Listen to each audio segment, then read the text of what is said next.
tidak boleh masuk surga kalau belum pernah mati. Nah, ini masalahnya. Karena orang kalau mau masuk surga wajib mati. Kullu nafsin dha'iqatul maut. Yang bernapas mesti mati. Yang berjiwa mesti mati. Nah, Nabi Isa kan belum mati. Bagaimana masuk surga kalau belum mati? Mati dulu. Masuk alam barzah dulu, biarpun sebentar. Ketika beliau turun, ketemu Dajjal dan Dajjal beliau bunuh. Itu tugas pertama Nabi Isa. Tugas kedua Nabi Isa mematahkan salib-salib. Nah, ini diartikan kiasan. Kalau enggak, masa Nabi Isa manjat gereja, motongi salib di menara gereja, ditangkap Densus 88 lah.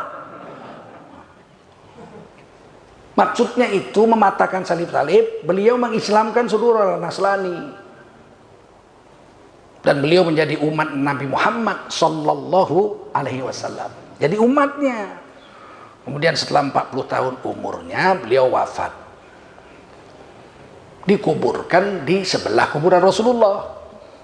Di Masjid Nabawi sekarang ini. Kan ada 3 kuburan. Rasulullah, Sayyidina Abu Bakar, Sayyidina Umar. Ada satu lagi tanah untuk kuburan nggak diisi. Sebenarnya itu diminta untuk Siti Aisyah itu. Jadi Rasulullah, Abu Bakar, Siti Aisyah. Kan di kamar tidur Siti Aisyah. Tapi waktu Umar bin Khattab ditikam Abu Lu'lu, putus-putus ususnya. Umar bin Khattab minum susu, keluar susu dari perutnya. Minum madu, keluar madu. Minum air, keluar air. Wah, udah bocor usus, udah putus. Kata Sayyidina Umar, saya pasti mati nih, nggak lama lagi. Bab makanan sudah bocor. Maka dia bilang sama anaknya Abdullah bin Umar radhiyallahu anhu, pergi ke tempat Ibu Aisyah. Katakan kepada Ibu Aisyah, Umar bin Khattab minta izin. Jangan kau bilang Amirul Mukminin. Oh, jadi kalau minta tuh jangan bawa-bawa pangkat. Ya Allah, minta bawa pangkat. Saya menteri.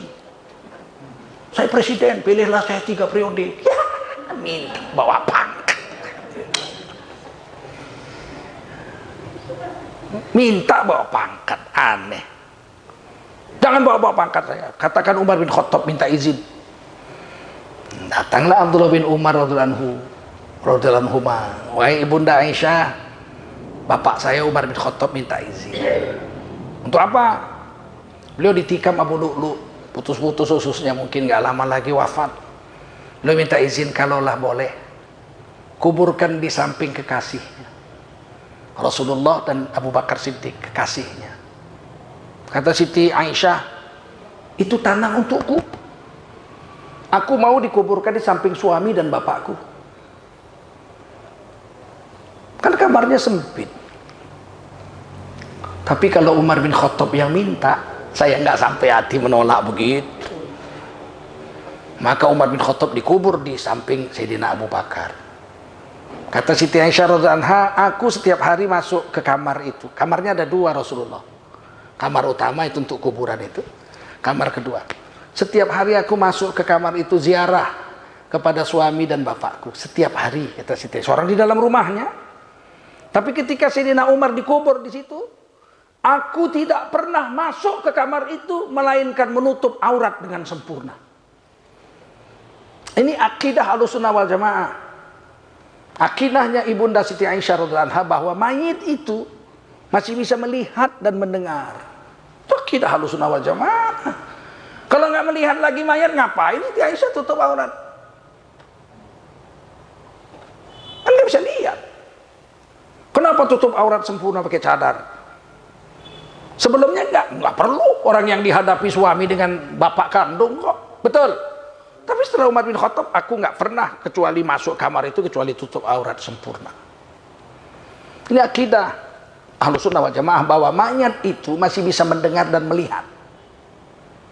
Percaya nggak? Saya tanya, mayat di dalam kubur masih bisa mendengar atau melihat? Percaya nggak? Percaya, itu akidah kita. Hadisnya Bukhari Muslim. Kata Nabi, kalau kau masuk ke komplek kuburan, ucapkanlah salam. Assalamualaikum ya ahlal kubur minal muslimin wal muslimat. Insyaallahu bikum lalahikun. Assalamualaikum, hai laki-laki perempuan muslim yang ada di kuburan ini. Satu hari nanti kami akan menyusul kamu ke sana. Pertanyaan, dijawab nggak sama ahli kubur assalamualaikum kita itu? Jawab nggak? Didengarnya nggak? Kalau nggak dengar, ngapain Nabi suruh kasih salam sama orang yang sudah mati? Kalau orang yang mati itu nggak mendengar, kan Nabi nggak pernah suruh kasih salam sama benda mati. Pernah Nabi suruh kasih salam sama pohon kayu?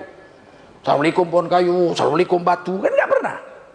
Kenapa sama orang mati kasih salam? Jawabnya nggak ada yang lain, satu aja jawabnya. Karena orang mati masih bisa mendengar.